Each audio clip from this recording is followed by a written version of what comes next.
ನೋಡಿ, ಮಳೆ ಬರಬೇಕು. ನಾನು ಭಗವಂತನಲ್ಲಿ ಮಳೆ ಬರಲಿ ಅಂತಲೇ ಪ್ರಾರ್ಥನೆ ಮಾಡೋನು. ಹೆಚ್ಚಿಗೆ ಮಳೆ ಬಂದಷ್ಟು ಸರ್ಕಾರಕ್ಕೆ ಎಷ್ಟು ಲಾಭ ಇದೆ ಅಂತ ನನಗೆ ಗೊತ್ತಿದೆ. ಅದು ನಾನೊಬ್ಬ ಪವರ್ ಮಿನಿಸ್ಟರ್ ಆಗಿದ್ದವನು. ಆ ಮಳೆ ಬಂದರೆ ನಿಮ್ಮ ಡ್ಯಾಮ್ ತುಂಬಿದ್ರೆ ರೈತರ ಸಮಸ್ಯೆ ಎಷ್ಟಾಗ್ತದೆ ಅಂತ. ಇವತ್ತವರೆಗೂ ಒಂದೇ ಒಂದು ಸಣ್ಣ ಇನ್ಸಿಡೆಂಟ್, ಒಂದು ಡೆತ್ ಬಗ್ಗೆ ನನಗೊಂದು ಮಾಹಿತಿ ಇದೆ. ನಾನು ನಿನ್ನೆ ರಾತ್ರಿ ಬಂದೆ. ನಿನ್ನೆ ರಾತ್ರಿ ಕೂಡ ಮಳೆ ಬಂತು, ಎಲ್ಲೂ ಏನೂ ಯಾವ ಆಘಾತವೂ ಆಗಿಲ್ಲ. ಇವತ್ತು ಕೂಡ ಏನಂತ ಎಲ್ಲ ಕೂಡ ಈಗಾಗಲೇ ನಮ್ಮ ಅಧಿಕಾರಿಗಳು ವಾರ್ ಫುಟ್ಟಲ್ಲಿದ್ದಾರೆ. ಕೆಲವು ಜಾಗದಲ್ಲಿ ಮಳೆ ಬಂದಾಗ ಪರ್ಮನೆಂಟ್ ಆಗೋಂಥದ್ದು, ಕೆಲವು ಕೆಳಗಡೆ ಮನೆಗಳು ಕಟ್ಕೊಂಡ ಜಾಗಗಳಿದೆ. ಈಗ ನಾನು ಮುಖ್ಯಮಂತ್ರಿಗಳು ಇದಾದ ಮೇಲೆ ನಾನು ಮುಖ್ಯಮಂತ್ರಿಗಳ ಹತ್ರ ಮಾತಾಡಿದ್ದೀನಿ. ನಾನು ಇಲ್ಲೇ ಇರಬೇಕು ಅಂತ ಬಂದಿದ್ದೆ. ನಾನು ಇಲ್ಲೇ ಬಂದು ವಾಸ್ತವ ಉಡಬೇಕು ಅಂಥೇಳಿ ನನ್ನ ಟ್ರಂಕು ಬಟ್ಟೆ ಬರೀ ಎಲ್ಲ ತೊಗೊಂಡು ಬಂದುಬಿಟ್ಟಿದ್ದೆ. ಈಗ ನಾನು ವಾಪಸ್ ಹೋಗ್ತಾ ಇದ್ದೀನಿ. ಈಗ ಹೋಗ್ತಾ ಇದ್ದೀನಿ. ನಾನು ಚೀಫ್ ಮಿನಿಸ್ಟ್ರು ಇಬ್ಬರೂ ಸೇರಿ ಕೆಲವು ಜಾಗಗಳನ್ನ ವಿಸಿಟ್ ಮಾಡ್ತಾ ಇದ್ದೀವಿ. ಅವರು ಪಾಪ ಕುಮಾರಸ್ವಾಮಿ ಈಗೇನು ನಾನೇನು ಇಲ್ಲಿ ಟೂರಿಸಮ್ ಬಂದಿದ್ನಾ? ಇದು ಟೂರಿಸಮ್, ಇದು ಟೂರಿಸಮ್ ಅಲ್ಲ. ಇಲ್ಲಿ ಬಂದಿರೋದು ಹಂಪೆಗೆ ಟೂರಿಸಮ್ ಬಂದಿಲ್ಲ. ಇದು ಜನರ ಬದುಕನ್ನು ನೋಡ್ತೀವಿ. ಪಾಪ ಅವ್ರು ವಿರೋಧ ಪಾರ್ಟಿಲಿದ್ದಾರೆ, ಅವರು ಟೀಕೆ ಮಾಡಲಿಲ್ಲ ಅಂದರೆ ಅವ್ರಿಗೆ ಅಶೋಕ್ಗೆ ಇಬ್ಬರಿಗೂ ಅವ್ರಿಗೆ ಸಮಾಧಾನ ಆಗೋದಿಲ್ವಲ್ಲ, ಇಲ್ಲ ಅವ್ರ ಸ್ಥಾನಕ್ಕೆ ಧಕ್ಕೆ ಬರ್ತದಲ್ಲ. ಅದಕ್ಕೆ ಅವ್ರೇನೋ ಒಂದು 4 ಮಾತಾಡ್ತಾರೆ. ಅದಕ್ಕೆ ನಾವು ಬೇಜಾರು ಮಾಡ್ಕೋಕ್ಕಾಗ್ತದ? ಅವ್ರು ಮಾತಾಡಲಿ ಬಿಡಿ. ಅವ್ರಿಗೆ ಖಂಡಿತ ನೋಡ್ರಿ, ಪ್ರಕೃತಿ ಯಾರ ಕೈಲೂ ಇಲ್ಲ. ಎಷ್ಟು ಪರ್ಸೆಂಟೇಜ್ ಬರ್ತದೆ 4 ದಿನದಿಂದನೇ ನಮಗೆ ಮಾಹಿತಿ ಇಲಾಖೆಯವರು ಕೊಟ್ಟಿದ್ದು. 4 ದಿನದಿಂದನೇ ನಾವು ಆಲ್ರೆಡಿ ಇದೆ.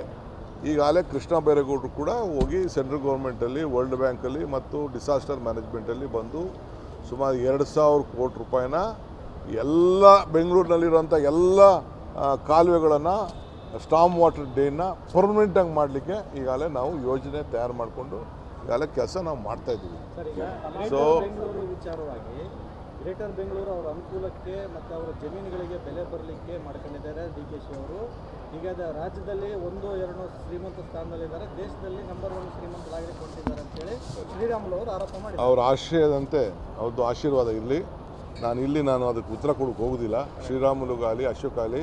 ಈಗ ನನಗೆ ಬಂದಿರೋದು ನಾಳೆಯ ಕಾರ್ಯಕ್ರಮ 1,11,11,000 ಇದ್ರ ಬಗ್ಗೆ ಅವ್ರು ಉತ್ತರ ಕೊಡಬೇಕು. ಅಶೋಕಣ್ಣ ಕೊಡಬೇಕು, ಕುಮಾರಸ್ವಾಮಿನೂ ಕೊಡಲಿ, ಶ್ರೀರಾಮುಲುನೂ ಕೊಡಲಿ, ಆ ಅಣ್ಣನೂ ಕೊಡಲಿ, 3 ಜನನೂ ಸೇರಿ ಕೊಡಲಿ. ಸರಿ, 2 ವರ್ಷದ ಸಮರ್ಪಣಾ ಸಮಾವೇಶ ಇದೆ. ಇದ್ರ ಮೂಲಕ ಇಡೀ ದೇಶಕ್ಕೆ ನೀವು ಪಂಚ ಗ್ಯಾರಂಟಿ ಮೂಲಕ ಕರ್ನಾಟಕದಲ್ಲಿ ಅಧಿಕಾರಕ್ಕೆ ಬಂದ ಮೇಲೆ ಉಳಿದು BJP ಗೌರ್ಮೆಂಟ್ ಇದನ್ನು ಕಾಪಿ ಮಾಡಿ ಈಗ ನಿಮ್ಮನ್ನ ಕ್ರಿಟಿಸೈಸ್ ಮಾಡ್ತಿದ್ದಾರೆ. ಫ್ರೀ ಗ್ಯಾರಂಟಿಯಿಂದ ಅಭಿವೃದ್ಧಿ ಆಗ್ತಾ ಇಲ್ಲ ಅಂತ. ಈಗ ಅವರು ನಾವು ಕಾಂಗ್ರೆಸ್ ಗ್ಯಾರಂಟಿ, ಅವರು ಮೋದಿ ಗ್ಯಾರಂಟಿ ಮಾಡಿದ್ರು. BJP ಗ್ಯಾರಂಟಿ ಮಾಡಲಿಲ್ಲ. ಅವರು ಮೋದಿ ಗ್ಯಾರಂಟಿ ಕೊಟ್ಟು ಅವರು ಎಲ್ಲ ಸ್ಟೇಟಲ್ಲೂ ಶುರು ಮಾಡಿದ್ರು. ಈಗ ಮಹಾರಾಷ್ಟ್ರಲ್ಲಿ ಏನಾಗ್ತಾಯಿದೆ, ರಾಜಸ್ಥಾನಲ್ಲಿ ಏನಾಗ್ತಾಯಿದೆ, ಡೆಲ್ಲಿಲಿ ಏನು ಮಾಡಿದ್ರು, ಮಧ್ಯಪ್ರದೇಶಲ್ಲಿ ಏನು ಮಾಡಿದ್ರು, ಹರಿಯಾಣದಲ್ಲಿ ಏನು ಮಾಡಿದ್ರು, ನಮ್ಮನ್ನು ಕಾಪಿ ಮಾಡಿದ್ರು. ಇಡೀ ದೇಶಕ್ಕೆ ಕಾಂಗ್ರೆಸ್ ಆಡಳಿತನೇ ಮಾದರಿ. ಪ್ರತಿ ಹಂತದಲ್ಲೂ ಕಾಂಗ್ರೆಸ್ ಸರ್ಕಾರ ನಾವು ಏನು ಕಾರ್ಯಕ್ರಮ ಮಾಡಲಿ, ಬ್ಯಾಂಕ್ ರಾಷ್ಟ್ರೀಕರಣದಿಂದ ಹಿಡಿದು ಇಲ್ಲಿವರೆಗೂ ಯಾವುದೇ ಕಾರ್ಯಕ್ರಮವನ್ನು ನಾವು ಮಾಡ್ಕೊಂಡು ಬಂದರೂ ಕೂಡ ನಮ್ಮನ್ನ ಬಿಟ್ಟೀಗ ನರೇಗಾ ತೆಗೆಕಾಯ್ತೈತೆ ಅವ್ರ ಕೈಲಿ. ಬೇರೆ ಏನು ಬೇಡ, ನರೇಗಾ ಬಗ್ಗೆ ಬೇಕಾದಷ್ಟು ಟಿಕೆಟ್ ಮಾಡ್ತಿದ್ರು, ಅದನ್ನೇ ತೆಗೆಯೋಕ್ಕಾಗಲಿಲ್ಲ. ಸೊ ನಾವು ಮಾಡೋದು ನಾನು ಹೇಳ್ತಾ ಇದ್ದೀನಲ್ಲ, ನಾವು ಭಾವನೆ ಮೇಲೆ ರಾಜಕಾರಣ ಮಾಡೋದಿಲ್ಲ, ಪ್ರತಿಯೊಬ್ಬರ ಬದುಕಿನ ಮೇಲೆ. ಈಗ ಲ್ಯಾಂಡ್ ರಿಫಾರ್ಮ್ಸ್ ತಂದು ನಾವು ಉಳೋನಿಗೆ ಭೂಮಿ ಮಾಡೋದು, ಸರ್ಕಾರದಾಗಲಿ ಪ್ರೈವೇಟ್ ಆಗಲಿ, ಅವ್ರ ಕೈಲಿ ತೆಗಿಯೋಕ್ಕಾಗಲಿಲ್ಲ. ಈಗ UPA ಗೌರ್ಮೆಂಟ್ ಬಂತು, ಟ್ರೈಬಲ್ಗೆಲ್ಲ ಜಮೀನು ಕೊಡಬೇಕು ಅಂತ ತೀರ್ಮಾನ ಮಾಡ್ದ. ಅವ್ರೇನಾರು ಮಾಡೋಕ್ಕಾಯ್ತಾ? 2 ಫ್ರೀಯಾಗೆ ಹೊಟ್ಟೆ ತುಂಬಕ್ಕೆ ನಿಮಗೆ ಅಕ್ಕಿ ಕೊಡ್ತೀವಿ ಅಂತ ಒಂದು ಕಾನೂನೇ ತೆಗೆದುಕೊಂಡು ಬಂದವು. ಅವ್ರ ಕೈಲೇನೋ ಮಾಡೋಕ್ಕಾಯ್ತಾ? ಫ್ರೀ ಎಜುಕೇಷನ್ ಕೊಡಬೇಕು ಅಂತ ಮಾಡ್ದು. ಅವ್ರೇನೋ ಇಂಥದ್ದು ಯಾವ್ದು ಒಂದೇನಾರು ಮಾಡಿದಾರಾ? ಮಾಡೋಕ್ಕಾಗಿಲ್ಲ. ಟೀಕೆ ಮಾಡ್ತಾರೆ. ಟೀಕೆ ಮಾಡೋರನ್ನ ನಾವು ಬೇಜಾರು ಮಾಡ್ಕೊಳ್ಳಲ್ಲ. ಟೀಕೆಗಳು ಸಾಯ್ತವೆ, ನಮ್ಮ ಕೆಲಸಗಳು ಉಳಿತವೆ.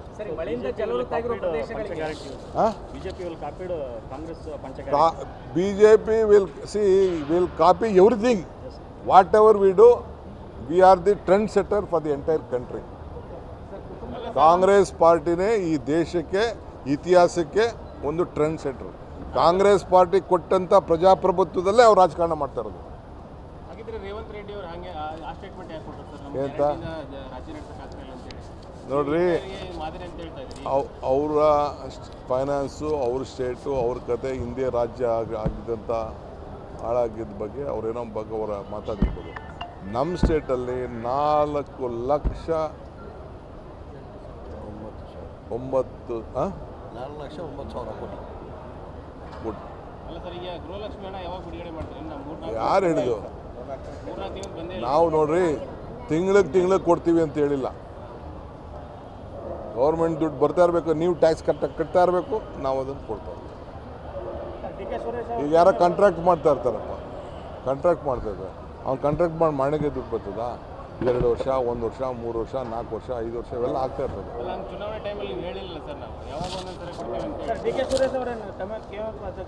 ನೀವು ಅವ್ರನ್ನ ಕೇಳಿ, ಅವ್ರು ಕೇಳಿ, ನನಗೆ ಅದೇನು ಗೊತ್ತಿಲ್ಲ. ನಾನು ಬೇರೆ ಬ್ಯುಸಿಲಿದ್ದೀನಿ. ತಾಲೂಕು ಪಂಚಾಯತಿ ಮಾಜಿ ಜಿಲ್ಲಾ ಪಂಚಾಯತಿ ಈಗ ಯಾವುದು ಡಿಬೇಟ್, ಈಗ ಒಂದು ಹೇಳ್ತೀನಿ ಕೇಳಿ, ಅದನ್ನೆಲ್ಲ ಬೇರೆ ಮಾತಾಡೋಣ. ಈಗ ಏನಿದ್ರು 2ನೇ ತಾರೀಕಿನ ಇದು 20ನೇ ತಾರೀಕಿನ ಕಾರ್ಯಕ್ರಮ ತಮ್ಮ ಸಹಕಾರ ಇರಲಿ. ಈಗ ನೋಡಿ, ನಿಮ್ಗೆ ಅಡ್ವರ್ಟೈಸ್ಮೆಂಟ್ ಕೊಟ್ಟೋದಕ್ಕೆ ಎಷ್ಟು ಟೀಕೆ ಮಾಡ್ತಾಯಿದ್ದಾರೆ. ನೀವು ಅದನ್ನು ಅವ್ರು ಪ್ರಶ್ನೆ ಮಾಡ್ತಾಯಿಲ್ಲ. ಕುಮಾರಸ್ವಾಮಿ ಟೀಕೆ ಮಾಡ್ತಾಯಿದ್ದಾರೆ. ನಾವು ಮೋದಿನಾಗ ಅದನ್ನು ಕಾಪಿ ಮಾಡಿದ್ದೀವಿ. ಅಲ್ಲಲ್ಲ, ನೀವು ಅಡ್ವರ್ಟೈಸ್ ಅಲ್ಲ, ನೀವು ಅದನ್ನು ಪ್ರಶ್ನೆ ಮಾಡ್ತಾ ಇಲ್ಲ ಅಂತ ನಮ್ಗೆ ಬೇಜಾರು ಅಷ್ಟೇ. ಅವರು ಪ್ರಶ್ನೆ ಮಾಡ್ತಾ ಇದ್ದಾರೆ. ಅಧಿಕಾರಿಗಳಿಗೆ ಏನು ಸೂಚನೆ ಕೊಟ್ಟಿದ್ದಾರೆ ಸರ್? ಸಾಕಷ್ಟು ಸಮಸ್ಯೆ. ನೋಡಪ್ಪ, ಯಾವ ಸಮಸ್ಯೆ ಇಲ್ಲ, ಎಲ್ಲ ಸಮಸ್ಯೆಗಳನ್ನ ಬಗೆಹರಿಸುವಂಥ ಜವಾಬ್ದಾರಿ ನಮ್ಮದು. ನೋಡಿ, ಮಳೆ ಬರಬೇಕು. ನಾನು ಭಗವಂತನಲ್ಲಿ ಮಳೆ ಬರಲಿ ಅಂತಲೇ ಪ್ರಾರ್ಥನೆ ಮಾಡೋನು. ಹೆಚ್ಚಿಗೆ ಮಳೆ ಬಂದಷ್ಟು ಸರ್ಕಾರಕ್ಕೆ ಎಷ್ಟು ಲಾಭ ಇದೆ ಅಂತ ನನಗೆ ಗೊತ್ತಿದೆ. ಅದು ನಾನೊಬ್ಬ ಪವರ್ ಮಿನಿಸ್ಟರ್ ಆಗಿದ್ದವನು. ಆ ಮಳೆ ಬಂದರೆ ನಿಮ್ಮ ಡ್ಯಾಮ್ ತುಂಬಿದ್ರೆ ರೈತರ ಸಮಸ್ಯೆ ಎಷ್ಟಾಗ್ತದೆ ಅಂತ. ಇವತ್ತವರೆಗೂ ಒಂದೇ ಒಂದು ಸಣ್ಣ ಇನ್ಸಿಡೆಂಟ್, ಒಂದು ಡೆತ್ ಬಗ್ಗೆ ನನಗೊಂದು ಮಾಹಿತಿ ಇದೆ. ನಾನು ನಿನ್ನೆ ರಾತ್ರಿ ಬಂದೆ. ನಿನ್ನೆ ರಾತ್ರಿ ಕೂಡ ಮಳೆ ಬಂತು, ಎಲ್ಲೂ ಏನೂ ಯಾವ ಆಘಾತನೂ ಆಗಿಲ್ಲ.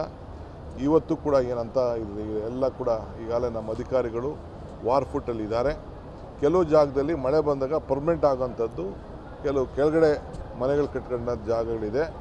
ಈಗ ನಾನು ಮುಖ್ಯಮಂತ್ರಿಗಳು ಇದಾದ ಮೇಲೆ ನಾನು ಮುಖ್ಯಮಂತ್ರಿಗಳ ಹತ್ರ ಮಾತಾಡಿದ್ದೀನಿ. ನಾನು ಇಲ್ಲೇ ಇರಬೇಕು ಅಂತ ಬಂದಿದ್ದೆ. ನಾನು ಇಲ್ಲೇ ಬಂದು ವಾಸ್ತವ ಉಡಬೇಕು ಅಂಥೇಳಿ ನನ್ನ ಟ್ರಂಕು, ಬಟ್ಟೆ, ಬರೀ ಎಲ್ಲ ತೊಗೊಂಡು ಬಂದುಬಿಟ್ಟಿದ್ದೆ. ಈಗ ನಾನು ವಾಪಸ್ ಹೋಗ್ತಾ ಇದ್ದೀನಿ. ಈಗ ಹೋಗ್ತಾ ಇದ್ದೀನಿ. ನಾನು ಚೀಫ್ ಮಿನಿಸ್ಟ್ರು ಇಬ್ಬರೂ ಸೇರಿ ಕೆಲವು ಜಾಗಗಳನ್ನ ವಿಸಿಟ್ ಮಾಡ್ತಾ ಇದ್ದೀವಿ.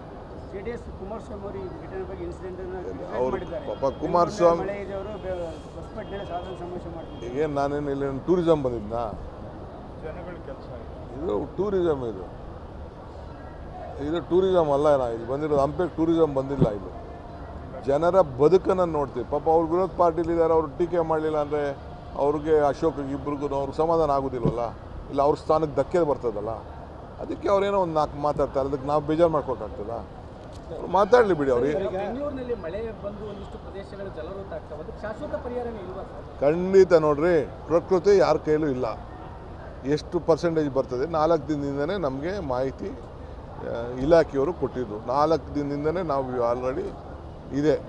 ಈಗಾಗಲೇ ಕೃಷ್ಣ ಬೈರೇಗೌಡರು ಕೂಡ ಹೋಗಿ ಸೆಂಟ್ರಲ್ ಗೌರ್ಮೆಂಟಲ್ಲಿ, ವರ್ಲ್ಡ್ ಬ್ಯಾಂಕಲ್ಲಿ ಮತ್ತು ಡಿಸಾಸ್ಟರ್ ಮ್ಯಾನೇಜ್ಮೆಂಟಲ್ಲಿ ಬಂದು ಸುಮಾರು 2,000 ಕೋಟಿ ರೂಪಾಯಿನ ಎಲ್ಲ ಬೆಂಗಳೂರಿನಲ್ಲಿರುವಂಥ ಎಲ್ಲ ಕಾಲುವೆಗಳನ್ನು, ಸ್ಟಾಮ್ ವಾಟರ್ ಡೇನ ಪರ್ಮನೆಂಟಾಗಿ ಮಾಡಲಿಕ್ಕೆ ಈಗಾಗಲೇ ನಾವು ಯೋಜನೆ ತಯಾರು ಮಾಡಿಕೊಂಡು ಈಗಾಗಲೇ ಕೆಲಸ ನಾವು ಮಾಡ್ತಾಯಿದ್ದೀವಿ. ಸೊ ಬೆಂಗಳೂರು ವಿಚಾರವಾಗಿ ಗ್ರೇಟರ್ ಬೆಂಗಳೂರು ಅವರ ಅನುಕೂಲಕ್ಕೆ ಮತ್ತು ಅವರ ಜಮೀನುಗಳಿಗೆ ಬೆಲೆ ಬರಲಿಕ್ಕೆ ಮಾಡ್ಕೊಂಡಿದ್ದಾರೆ DKC ಅವರು. ಈಗ ರಾಜ್ಯದಲ್ಲಿ 1-2 ಶ್ರೀಮಂತ ಸ್ಥಾನದಲ್ಲಿದ್ದಾರೆ, ದೇಶದಲ್ಲಿ ನಂಬರ್ 1 ಶ್ರೀಮಂತರಾಗಲಿಕ್ಕೆ ಹೊಂಟಿದ್ದಾರೆ ಅಂತೇಳಿ ಶ್ರೀರಾಮುಲು ಅವರು ಆರೋಪ ಮಾಡಿದ್ದಾರೆ. ಅವ್ರ ಆಶ್ರಯದಂತೆ ಅವ್ರದ್ದು ಆಶೀರ್ವಾದ ಇರಲಿ. ನಾನು ಅದಕ್ಕೆ ಉತ್ತರ ಕೊಡೋಕೆ ಹೋಗೋದಿಲ್ಲ. ಶ್ರೀರಾಮುಲುಗಾಗಲಿ ಅಶೋಕ್ ಆಗಲಿ. ಈಗ ನನಗೆ ಬಂದಿರೋದು ನಾಳೆಯ ಕಾರ್ಯಕ್ರಮ 1,11,11,000 ಇದ್ರ ಬಗ್ಗೆ ಅವ್ರು ಉತ್ತರ ಕೊಡಬೇಕು. ಅಶೋಕ್ ಅಣ್ಣ ಕೊಡಬೇಕು, ಕುಮಾರಸ್ವಾಮಿನೂ ಕೊಡಲಿ, ಶ್ರೀರಾಮುಲುನೂ ಕೊಡಲಿ, ಆ ಅಣ್ಣನೂ ಕೊಡಲಿ, 3 ಜನನೂ ಸೇರಿ ಕೊಡಲಿ. ಸರಿ, 2 ವರ್ಷದ ಸಮರ್ಪಣಾ ಸಮಾವೇಶ ಇದೆ. ಇದ್ರ ಮೂಲಕ ಇಡೀ ದೇಶಕ್ಕೆ ನಿಮ್ಮ ಪಂಚ ಗ್ಯಾರಂಟಿ ಮೂಲಕ ಕರ್ನಾಟಕದಲ್ಲಿ ಅಧಿಕಾರಕ್ಕೆ ಬಂದ ಮೇಲೆ ಉಳಿದು ಬಿಜೆಪಿ ಗೌರ್ಮೆಂಟ್ ಇದನ್ನು ಕಾಪಿ ಮಾಡಿ ಈಗ ನಿಮ್ಮನ್ನ ಕ್ರಿಟಿಸೈಸ್ ಮಾಡ್ತಿದ್ದಾರೆ. ಫ್ರೀ ಗ್ಯಾರಂಟಿಯಿಂದ ಅಭಿವೃದ್ಧಿ ಆಗ್ತಾ ಇಲ್ಲ ಅಂತ. ಈಗ ಅವರು, ನಾವು ಕಾಂಗ್ರೆಸ್ ಗ್ಯಾರಂಟಿ, ಅವರು ಮೋದಿ ಗ್ಯಾರಂಟಿ ಮಾಡಿದ್ರು. ಬಿ ಜೆ ಪಿ ಗ್ಯಾರಂಟಿ ಮಾಡಲಿಲ್ಲ ಅವರು ಮೋದಿ ಗ್ಯಾರಂಟಿ ಕೊಟ್ಟು ಅವರು ಎಲ್ಲ ಸ್ಟೇಟಲ್ಲೂ ಶುರು ಮಾಡಿದ್ರು. ಈಗ ಮಹಾರಾಷ್ಟ್ರಲ್ಲಿ ಏನಾಗ್ತಾಯಿದೆ, ರಾಜಸ್ಥಾನಲ್ಲಿ ಏನಾಗ್ತಾಯಿದೆ, ಡೆಲ್ಲಿಲಿ ಏನು ಮಾಡಿದ್ರು, ಮಧ್ಯಪ್ರದೇಶಲ್ಲಿ ಏನು ಮಾಡಿದ್ರು, ಹರಿಯಾಣದಲ್ಲಿ ಏನು ಮಾಡಿದ್ರು, ನಮ್ಮನ್ನು ಕಾಪಿ ಮಾಡಿದ್ರು. ಇಡೀ ದೇಶಕ್ಕೆ ಕಾಂಗ್ರೆಸ್ ಆಡಳಿತನೇ ಮಾದರಿ. ಪ್ರತಿ ಹಂತದಲ್ಲೂ ಕಾಂಗ್ರೆಸ್ ಸರ್ಕಾರ ಅವರು ನಾವು ಏನು ಕಾರ್ಯಕ್ರಮ ಮಾಡಲಿ, ಬ್ಯಾಂಕ್ ರಾಷ್ಟ್ರೀಕರಣದಿಂದ ಹಿಡಿದು ಇಲ್ಲಿವರೆಗೂ ಯಾವುದೇ ಕಾರ್ಯಕ್ರಮವನ್ನು ನಾವು ಮಾಡ್ಕೊಂಡು ಬಂದರೂ ಕೂಡ ನಮ್ಮನ್ನ ಬಿಟ್ಟೀಗ ನರೇಗಾ ತೆಗೆಕಾಯ್ತೈತೆ ಅವ್ರ ಕೈಲಿ, ಬೇರೆ ಏನು ಬೇಡ. ನರೇಗಾ ಬಗ್ಗೆ ಬೇಕಾದಷ್ಟು ಟಿಕೆಟ್ ಇಟ್ಟು ಮಾಡ್ತಿದ್ರು, ಅದನ್ನೇ ತೆಗೆಯೋಕ್ಕಾಗಲಿಲ್ಲ. ಸೊ ನಾವು ಮಾಡೋದು ನಾನು ಹೇಳ್ತಾ ಇದ್ದೀನಲ್ಲ, ನಾವು ಭಾವನೆ ಮೇಲೆ ರಾಜಕಾರಣ ಮಾಡೋದಿಲ್ಲ, ಪ್ರತಿಯೊಬ್ಬರ ಬದುಕಿನ ಮೇಲೆ. ಈಗ ಲ್ಯಾಂಡ್ ರಿಫಾರ್ಮ್ಸ್ ತಂದು ನಾವು ಉಳೋನಿಗೆ ಭೂಮಿ ಮಾಡೋದು, ಸರ್ಕಾರದಾಗಲಿ ಪ್ರೈವೇಟ್ ಆಗಲಿ, ಅವ್ರ ಕೈಲಿ ತೆಗಿಯೋಕ್ಕಾಗಲಿಲ್ಲ. ಈಗ ಯು ಪಿ ಎ ಗೌರ್ಮೆಂಟ್ ಬಂತು, ಟ್ರೈಬಲ್ಗೆಲ್ಲ ಜಮೀನು ಕೊಡಬೇಕು ಅಂತ ತೀರ್ಮಾನ ಮಾಡ್ದ. ಅವ್ರೇನಾರು ಮಾಡೋಕ್ಕಾಯ್ತಾ? ಫ್ರೀಯಾಗೆ ಹೊಟ್ಟೆ ತುಂಬಕ್ಕೆ ನಿಮಗೆ ಅಕ್ಕಿ ಕೊಡ್ತೀವಿ ಅಂತ ಒಂದು ಕಾನೂನೇ ತೆಗೆದುಕೊಂಡು ಬಂದವು. ಅವ್ರ ಕೈಲೇನೋ ಮಾಡೋಕ್ಕಾಯ್ತಾ? ಫ್ರೀ ಎಜುಕೇಷನ್ ಕೊಡಬೇಕು ಅಂತ ಮಾಡ್ದು. ಅವ್ರೇನೋ ಇಂಥದ್ದು ಯಾವ್ದು ಒಂದೇನಾರು ಮಾಡಿದಾರಾ? ಮಾಡೋಕ್ಕಾಗಿಲ್ಲ. ಟೀಕೆ ಮಾಡ್ತಾರೆ, ಟೀಕೆ ಮಾಡೋರನ್ನ ನಾವು ಬೇಜಾರು ಮಾಡ್ಕೊಳ್ಳಲ್ಲ. ಟೀಕೆಗಳು ಸಾಯ್ತವೆ, ನಮ್ಮ ಕೆಲಸಗಳು ಉಳಿತವೆ.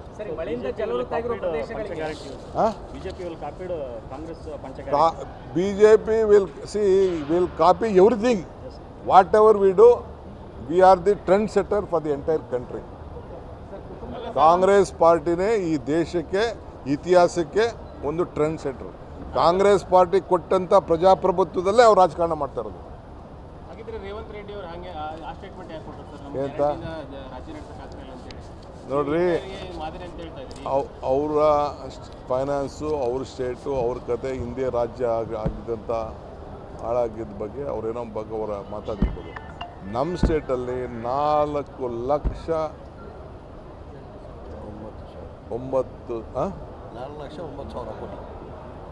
ಕೋಟಿ. ಯಾರು ಹೇಳಿದ್ರು? ನಾವು ನೋಡ್ರಿ ತಿಂಗಳಿಗೆ ಕೊಡ್ತೀವಿ ಅಂತ ಹೇಳಿಲ್ಲ. ಗೌರ್ಮೆಂಟ್ ದುಡ್ಡು ಬರ್ತಾ ಇರಬೇಕು, ನೀವು ಟ್ಯಾಕ್ಸ್ ಕಟ್ತಾ ಇರಬೇಕು, ನಾವು ಅದನ್ನು ಕೊಡ್ತಾ ಇರ್ತೀವಿ. ಈಗ ಯಾರೋ ಕಾಂಟ್ರಾಕ್ಟ್ ಮಾಡ್ತಾ ಇರ್ತಾರಪ್ಪ, ಕಾಂಟ್ರಾಕ್ಟ್ ಮಾಡ್ತಾ ಇದ್ದಾರೆ, ಅವ್ನು ಕಾಂಟ್ರಾಕ್ಟ್ ಮಾಡಿ ಮನೆಗೆ ದುಡ್ಡು ಬರ್ತದ?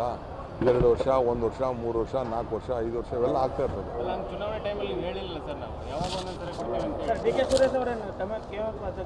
ನೀವು ಅವ್ರನ್ನ ಕೇಳಿ, ಅವ್ರು ಕೇಳಿ, ನನಗೆ ಅದೇನು ಗೊತ್ತಿಲ್ಲ. ನಾನು ಬೇರೆ ಬ್ಯುಸಿಲಿದ್ದೀನಿ.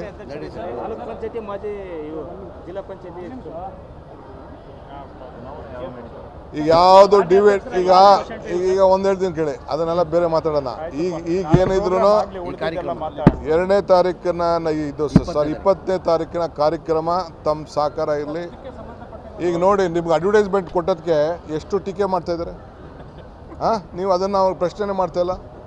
ಕುಮಾರಸ್ವಾಮಿ ಟೀಕೆ ಮಾಡ್ತಾ ಇದ್ದಾರೆ, ನಾವು ಮೋದಿನಾಗ ಅದನ್ನು ಕಾಪಿ ಮಾಡಿದ್ದೀವಿ. ಅಲ್ಲಲ್ಲ, ನೀವು ಅಡ್ವರ್ಟೈಸ್ ಅಲ್ಲ, ನೀವು ಅದನ್ನು ಪ್ರಶ್ನೆ ಮಾಡ್ತಾ ಇಲ್ಲ ಅಂತ ನಮ್ಗೆ ಬೇಜಾರು ಅಷ್ಟೇ. ಅವರು ಪ್ರಶ್ನೆ ಮಾಡ್ತಾ ಇದ್ದಾರೆ. ನೋಡಪ್ಪ, ಯಾವ ಸಮಸ್ಯೆ ಇಲ್ಲ, ಎಲ್ಲ ಸಮಸ್ಯೆಗಳನ್ನ ಬಗೆಹರಿಸುವಂಥ ಜವಾಬ್ದಾರಿ ನಮ್ಮದು.